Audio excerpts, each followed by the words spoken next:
Olá, pessoal! Então hoje nós vamos iniciar um texto, né? E esse texto fala de contos. E o conto fala de narrativa. Depois eu vou enviar um vídeo para vocês com a participação da professora Raquel, tá? Falando sobre contos também. Olha aqui, contos de artimanha. O que são contos de artimanha? São tradições oral, ou seja, o que é oral, gente? Falado, né?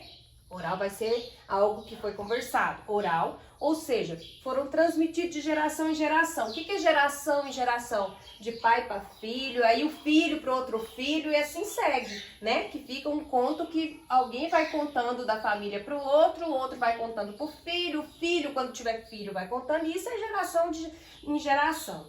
Por isso, as histórias de Pedro Malascates, que é o texto que nós vamos começar hoje, pertence à cultura popular e não tem um único autor. Ou seja, os contos de artimanha que vai apresentar nesse texto, ele foi contado por um autor que está lá, que na verdade é Júlio Emílio Braz, porém existem outros autores que também contam essa história. Por quê? Porque essa história é uma cultura de geração em geração. Ou seja, alguém lá nos antepassados teve essa artimanha e isso ele foi passando para o filho, que o filho foi passando para o filho e assim foi. Então, por isso que ele não é contado somente por um único autor, né?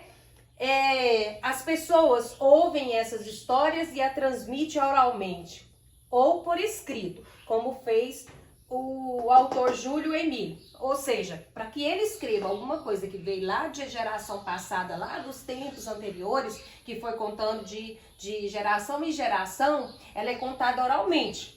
Mas nesse caso aqui, ela foi escrita porque nós vamos trabalhar o texto do livro de português que fala de um conto de artimanhas, onde o autor principal lá, né, a pessoa que participa lá, o protagonista lá, é o quê? É Pedro Malascates. Olha, agora, os contos de artimanha. O que são contos de artimanha? São narrativas curtas. O que é narrativas curtas, gente? São histórias pequenas.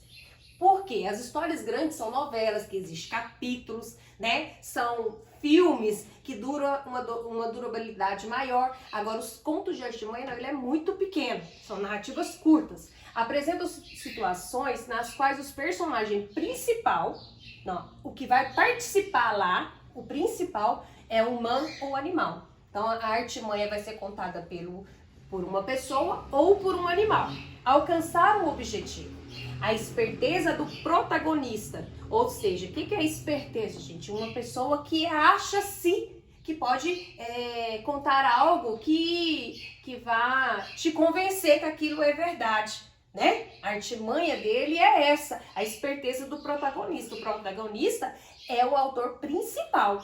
Olha, sempre se destaca que seu plano sempre no final é descoberto. Então, uma artimanha, quando a gente vai fazer alguma coisa de uma artimanha para tentar convencer as pessoas de que aquilo é verdade, sempre no final ele é o quê? Ele é revelado, ou seja, é apresentado que aquela artimanha convenceu até o ponto que ele seja revelado e vê que é uma mentira. Ó, beijo para vocês.